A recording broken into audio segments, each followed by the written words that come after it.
শিবির করতে বুকের পাট্টা লাগে, জামাত করলে বুকে সাহস লাগে।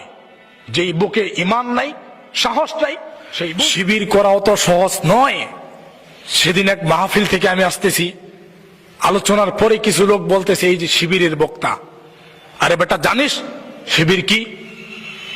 কে বলছে তোমাকে শিবির? শিবিরের বক্তা কে? শিবির কি? জামাত কি?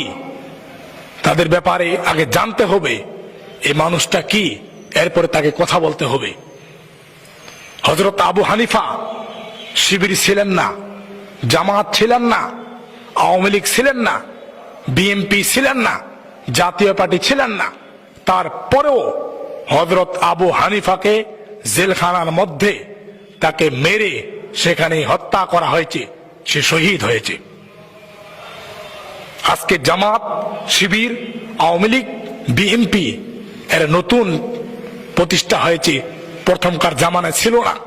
সাহাবায়ে কেরামেরা কোন দলের সাথে সম্পৃক্ত ছিল না, এই জামাত, শিবির, আওয়ামী লীগ, বিএনপি। তারপরও তারা নির্যাতিত হয়েছে, কারণ একটাই, তারা আল্লাহর দল করে। আল্লাহর দল যারা করবে এরাই নির্যাতিত হবে, এটাই বাস্তব কথা। শিবির করতে বুকের পাট্টা লাগে, জামাত করলে বুকে সাহস লাগে।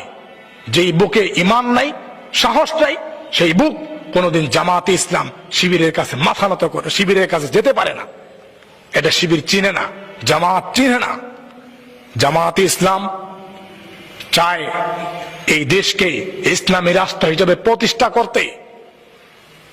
অন্যায়ভাবে জামাতের যে সমস্ত নেতা কর্মীদেরকে গ্রেপ্তার করা হয়, জামাতের ভাইয়েরা তারা গিয়ে তাদের বাসার খোঁজ খবর রাখে, তার ধান পাকছে, ধানগুলো কেটে দিচ্ছে সে ভাইয়ের জন্য, শুধু আল্লাহর উদ্দেশ্য করে। অন্য কোন দলে এরকম নজির স্থাপন কোশ্চিনকালও আসে নাই, আসবেও না ইনশাআল্লাহ।